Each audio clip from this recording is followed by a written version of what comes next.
નમસ્કાર વિદ્યાર્થી મિત્રો, એક નવા વિડીયોમાં આપનું હાર્દિક સ્વાગત છે। વિદ્યાર્થી મિત્રો, આજે આપણે ધોરણ 7 વિષય ગુજરાતી સ્વાધ્યાયન પોથીનું સોલ્યુશન, જેમાં પાઠ નંબર 3 એકમ નંબર 3 અમારી કામધેનુ, જે આપણે સ્વાધ્યાયન પોથીમાં જે સરકાર દ્વારા પ્રાથમિક શાળાઓમાં સ્વાધ્યાયન પોથી આપવામાં આવેલી છે, એના પાના નંબર 16 ઉપર જે સુંદર મજાનો પાઠ આવેલો છે અમારી કામધેનુ, એ પાઠનું આજે આપણે સમજ સાથેનું સચોટ સોલ્યુશન કરવાના છીએ વિદ્યાર્થી મિત્રો। તો શરૂઆતથી માંડીને અંત સુધી આ વિડીયોમાં બન્યા રહેજો। સૌપ્રથમ વિદ્યાર્થી મિત્રો, શીર્ષક છે કે અમારી કામધેનુ। કામધેનુ એટલે ગાય। મિત્રો, ખૂબ સુંદર મજાનો પાઠ છે। તમારા કોઈ સર ટીચરે તમને ખૂબ સુંદર રીતે એમનો અભ્યાસ પણ કરાવ્યો હોય છે કે એક બોડી ગાય હોય એ એના ઘરના સભ્યોનું કઈ રીતના ભરણ પોષણ કરે છે, સુંદર મજાની જે માણસ અને પશુ વચ્ચેની જે મિત્રતા છે એ કેવી હોય છે, અને ગામ લોકો પણ બોડી ગાયને કેવો આદર સન્માન આપે છે, અને સુંદર મજાની વાર્તા અહીં જે આપવામાં આવેલી છે।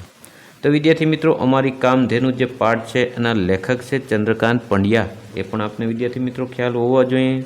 ત્યારબાદ વધારે સમય ન બગાડતા હવે આપણે જે સ્વાધ્યાયન પોથીનું સોલ્યુશન કરવા જઈ રહ્યા છે।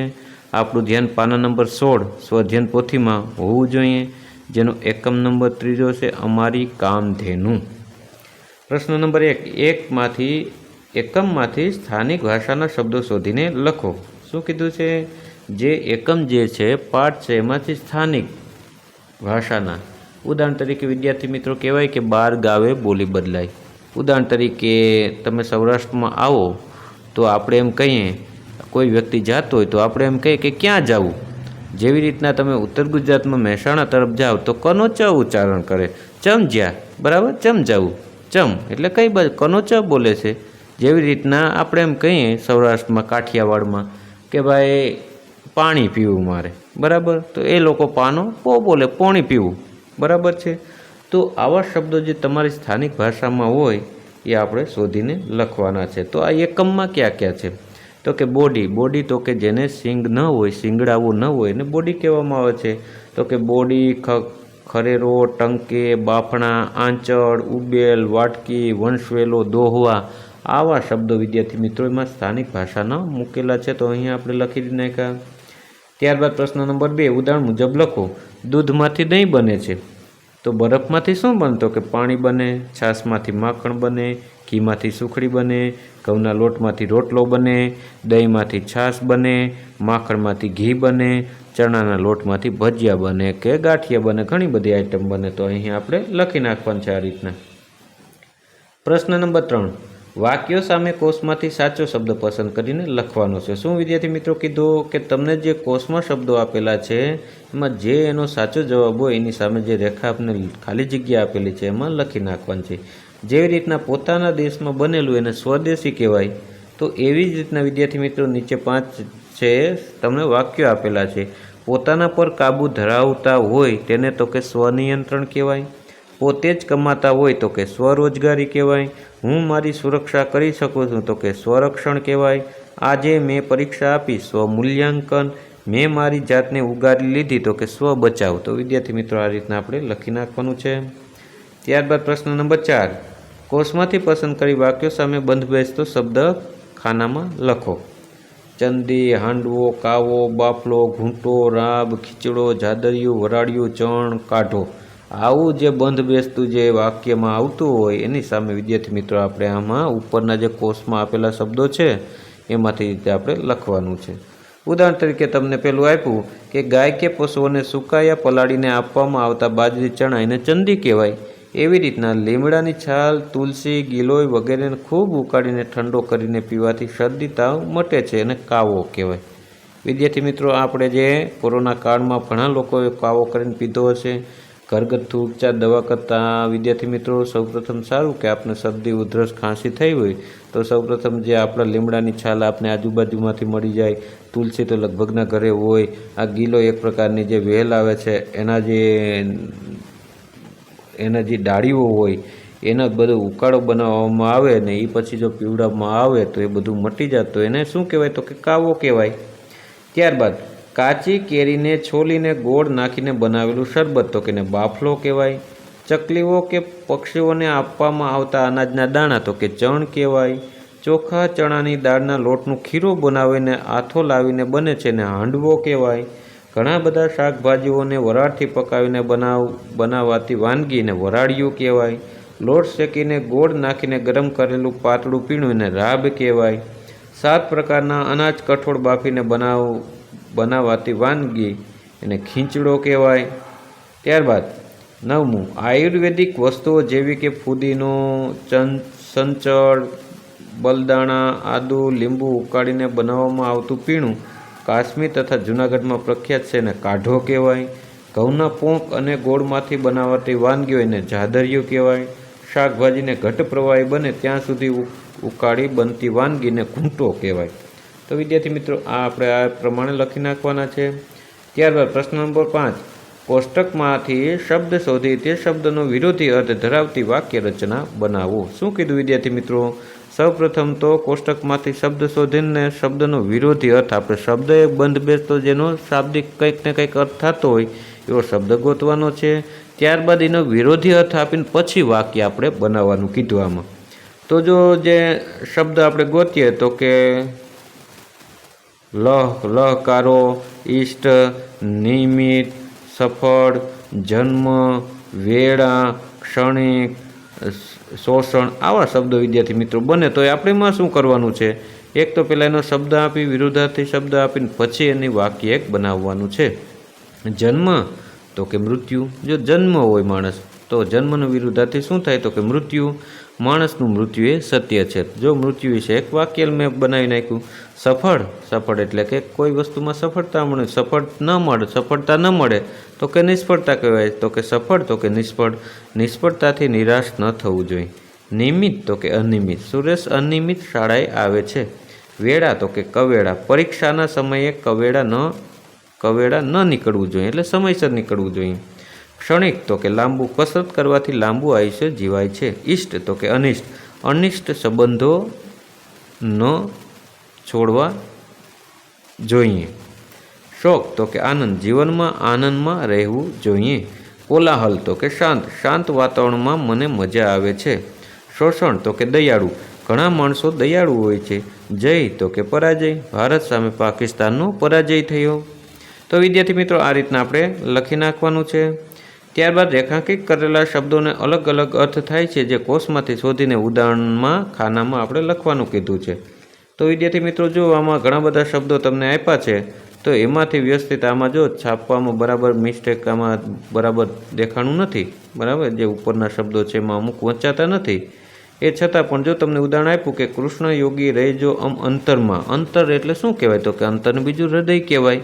તો શું કીધું કે રેખાંકિત કરેલા શબ્દોના અલગ અલગ અર્થ થાય છે જે કોષમાંથી શોધીને લખવાના છે. તો એક અંતર છે તો હૃદય થાય ને એક અંતરનો શું થાય? કિલોમીટર કહેવાય. કે ભાઈ જૂનાગઢથી સોમનાથ છે એ આટલા 50 કિલોમીટરના અંતરે આવેલું છે. તો અંતર એક તો હાથમાં થાય, હૃદય થાય ને એક અંતર છે એ આપણે ઉદાહરણ તરીકે રસ્તાના લંબાઈને અર્થમાં માપવામાં આવે છે. તો કે કમળાપુરથી ગાંધીનગરનું અંતર 200 કિલોમીટર થાય તો કે એ રસ્તાની લંબાઈ આવીને ઓલો જે અંતર હતો તો એ આત્માની હૃદયની વાત હતી. તો એવી રીતના બીજા શબ્દો ઘણા બધા વિદ્યાર્થી મિત્રો આપણે અહીંયા આપ્યા કે પૂજાના દાદાની કપડાની પેઢી હતી. પેઢી એટલે દુકાન હશે. તો કે વેપારીની દુકાન એમાં લખી નાખવાનું. બોડી ગાયની ત્રીજી પેઢી વાછડીનું નામ રમલી હતું. એનો વંશ વારસાની વાત છે કે ભાઈ તમે તો કેટલા પેઢીના નામ આવે. ઉદાહરણ તરીકે અમારી 4-5 પેઢીનું મને નામ આવડે તો એ રીતના એને એક પેઢીનો અર્થ થાય છે વંશ વારસો.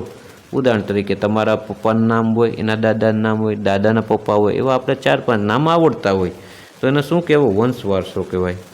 ત્યારબાદ માની મમતાનો કોઈ પાર હોતો નથી. જો મમતા એટલે પ્રેમ થાય, સ્નેહ થાય, લાગણી થાય. જ્યારે બીજું છે કે કઠિયારાની દીકરીનું નામ મમતા હતું. મમતા એક છોકરીનું નામ પણ હોય છે. શાકમાં મીઠું ઓછું હોય તો મજા આવે નહીં, એટલે કે નિમકની વાત છે અહીં. અરે આ તરબૂચ તો બહુ જ મીઠું છે. એક મીઠું એટલે ગળપણ, જે સ્વીટ આપણે બધી હોય એની વાત છે. ગળપણ એટલે મીઠું મીઠું આપણે ખાતા હોય એની વાત છે. વેપારમાં આ વખતે બહુ મોટી ખોટ આવે એટલે નુકસાન આવ્યું. આવો આવો તમારી જ ખોટ હતી, એટલે ઉણપ હતી. આવો આવ તારી જ અહીં ખોટ હતી, તો કે તારી જ અહીંયા જરૂર હતી, ઉણપ હતી. ખેડૂત પોતાના ખેતરમાં ખાતર ભરી ખેતી કરે છે, તો કે ખેતરનું પોષક દ્રવ્ય જે એમાં કોઈ માંડવી કે ઘઉં કે વાવતા પહેલાં વિદ્યાર્થી મિત્રો એમાં ખાતર નાખવામાં આવે છે. DAP હોય, યુરિયા હોય, તો એની વાત છે અહીં. લૂંટારોએ શેઠના ઘરમાં ખાતર પાડ્યું. એક ખાતરનો અર્થ થાય છે ચોરી કરવો એવું, તો એકનો મતલબ થાય છે લૂંટ. છઠ્ઠું છે બોડી ગાયને બા રોજ લીલો ચારો ખવડાવે છે, એટલે સુકાયેલ ન હોય તેવું, એટલે લીલું ઘાસ, મકાઈ, ગદબ, જે ગામડામાં ખાસ કરીને ઘાસ હોય છે ઢેપારે થતું હોય લીલું લીલું, એની વાત છે. પોપટનો લીલો રંગ કેવો સુંદર હોય છે, અહીંયા એક કલરની વાત છે, તો કે ભીનો રંગ. પ્રશ્ન નંબર 7. આપેલા વાક્યોમાં શબ્દો આડાવડા થઈ ગયા છે, તેને ફરીથી સાચી રીતે ગોઠવીને લખવાનું છે આપણે. અમારી, હતું, નામ, બોડી ગાયનું, તો એ વિદ્યાર્થી મિત્રો એમાં તમે જો આડાવડા છે, પણ એને સાચી વાક્ય રચનામાં આપણે ગોઠવણ છે, તો કે અમારી ગાયનું નામ બોડી હતું. બીજું છે કે પીપળાનું દિવસે છે વટ સાવિત્રી કરે સ્ત્રીઓ પૂજન ગામની, તો એ પણ આડાવડું છે, અને વ્યવસ્થિત આપણે ગોઠવીએ તો વાક્ય તો આમ થાય કે ગામની સ્ત્રીઓ વટ સાવિત્રીના દિવસે પીપળાની પૂજા કરે છે. પછી બીજું આ રીતના છે કે મારો અભ્યાસ પૂરો થયો અને મને નોકરી મળી ગઈ, એ પણ વિદ્યાર્થી મિત્રો આડાવડું છે ને ગોઠવી નાખવાનું છે બરાબર. ગાયના દૂધની લાયણીના મહિને 25 રૂપિયા આવતા, સંક્રાંતિના દિવસે લોકો એને ઘૂઘરી ખવડાવે. પ્રશ્ન નંબર 8. એકમના આધારે વાક્ય ખરું છે કે ખોટું તે લખો. કાઠિયાવાડી ગાયનું નામ બોડી પાડેલું, એ ખરું છે. બોડી ગાય કુટુંબની ખરેખર કામધેનુ હતી, એ પણ ખરું છે. સારા નશા પ્રસંગે લોકો બોડીનું દૂધ લેવા આવતા, એ ખોટું છે. બોડી ગાય બીમાર થવાથી મરી ગઈ હતી, એ પણ ખોટું છે. વટ સાવિત્રીના દિવસે ગામની સ્ત્રીઓ પીપળાનું પૂજન કરે છે, સાચું છે, તો કે ખરું લખ નાખવાનું છે બોક્સમાં આપણે. પ્રશ્ન નંબર 9. ઉદાહરણ મુજબ શબ્દોનો અર્થ જાણો અને તેનો વિરુદ્ધાર્થી શબ્દ લખો. પહેલાં વિદ્યાર્થી મિત્રો શું કરવાનું છે કે ઉદાહરણ મુજબ જે શબ્દોનો આપણે અર્થ જાણવાનો છે ને ત્યારબાદ એનો વિરુદ્ધાર્થી શબ્દ પણ આપણે લખવાનો છે. ઉજળું દૂધ અને આંખનું કાજળ, તો કે ઉજળું દૂધ તો કે ધોળું, ને આંખનું કાજળ તો કે કાળું. તો એવી જ રીતના ખાવાના સાંસા અને દોમ દોમ સાહેબી, તો કે ગરીબ, તો ગરીબનો વિરુદ્ધાર્થી શબ્દ અમીર થાય છે, તવંગત થાય છે, પૈસાદાર છે, કોઈ પણ લખો ચાલે. માલિકીની વસ્તુ અને બીજાની વસ્તુ, તો કે પોતાનું, પોતાનું તો કે પારકું, એનો વિરુદ્ધાર્થી પારકો થયો. અડીને આવેલું અને ખૂબ આઘું, નજીક, વિરુદ્ધાર્થી શબ્દ દૂર થાય છે. હમણાં જ રાંધેલું અને ગઈકાલે રાંધેલું, તાજું અથવા તાજું, એનો વિરુદ્ધાર્થી શબ્દ વાસી.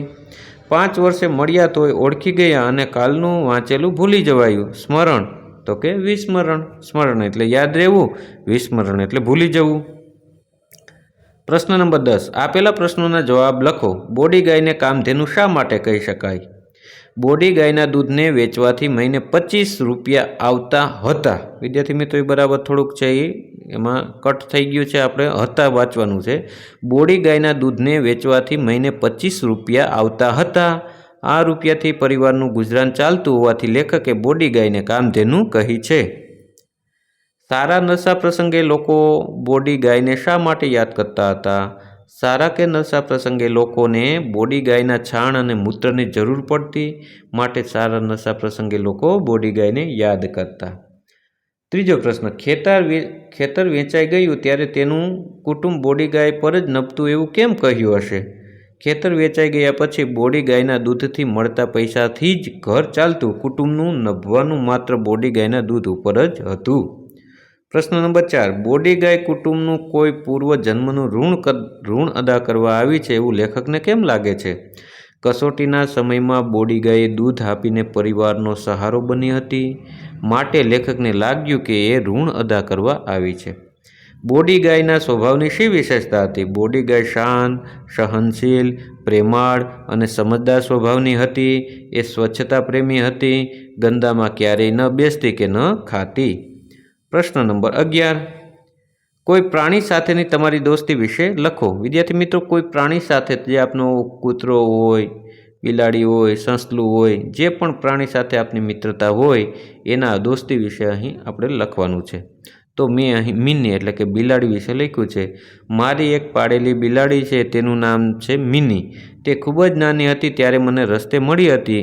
હું એને ઘેર લઈ ઘેર લાવ્યો અને આજ સુધી મારી મિની મારી સૌથી સારી દોસ્ત છે. મિની મારી સાથે રમે, મારી પાસે બેસે અને હું દુઃખી હોઉં ત્યારે મારી સાથે રમે. સવારે મિની મારી પાસે મ્યાઉ મ્યાઉ કરીને મને જગાડે.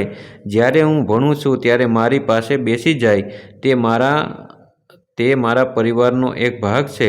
મને એવું લાગે છે કે મિની મારી પાસે આવીને મને વાતો કહે છે તથા સમજે છે અને ક્યારેક જવાબ પણ આપે છે. આ મિની એ ફક્ત મારું પાળેલું પ્રાણી જ નથી, પણ એ મારા ઘરની એક સભ્ય અને સાચી મિત્ર છે. તો વિદ્યાર્થી મિત્રો, આ હતો આજનો વિડીયો, અમારી કામધેનુ. તો વિદ્યાર્થી મિત્રો, આ વિડીયો આપને કેવો લાગ્યો? જો વિદ્યાર્થી મિત્રો આ વિડીયો આપને સારો લાગ્યો હોય તો વિડીયોને એક લાઇક કરી દેજો, એક સુંદર મજાનું કમેન્ટ પણ કરી દેજો અને તમારા મિત્રોને પણ આ વિડીયો જરૂર શેર કરજો, એટલે એ લોકોને પણ લાભ મળે. અને હા મિત્રો, હજી પણ તમે મારી આ યુટ્યુબ ચેનલ સુરેશ સાહેબ નામની ચેનલ સબસ્ક્રાઈબ ન કરી હોય તો પ્લીઝ સબસ્ક્રાઈબ કરી દેજો, કેમ કે મારી આ ચેનલમાં આપને એટલે કે ધોરણ 6 થી 8ના વિદ્યાર્થીઓને ગુજરાતી, હિન્દી, સંસ્કૃત એમને કોઈ પાઠની સમજ હોય, કવિતાની સમજૂતી હોય, સ્વાધ્યાયના પ્રશ્નોના જવાબ હોય, અભ્યાસના પ્રશ્નોના જવાબ હોય કે સ્વઅધ્યયન પોથીનું સોલ્યુશન, એ તમામ મારી આ ચેનલ ઉપર મૂકેલા છે. તો વિદ્યાર્થી મિત્રો, એક વખત મારી આ ચેનલની વિઝિટ જરૂર કરજો. તો બાલ દોસ્તો, હવે મળીએ આગળના વિડીયોમાં. નમસ્કાર.